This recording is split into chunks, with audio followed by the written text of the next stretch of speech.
So, Bronco owners love to customize their Broncos, and when JP from Workville said he was going to come visit, I knew you guys were going to bring us something cool, and you absolutely did. Tell us about these new taillights. Thanks, Bill.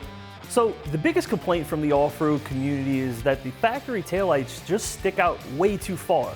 These become a huge target for branches and rocks when off-roading. So we created a flush mount taillight that is 100% flush with the body, and that provides over a 3-inch difference.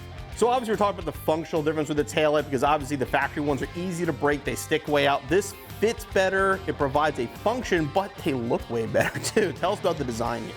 Yeah, so we designed the flush mount taillights. They were very popular for the Jeep market, and we decided to carry those over to the Bronco with the same signature styling.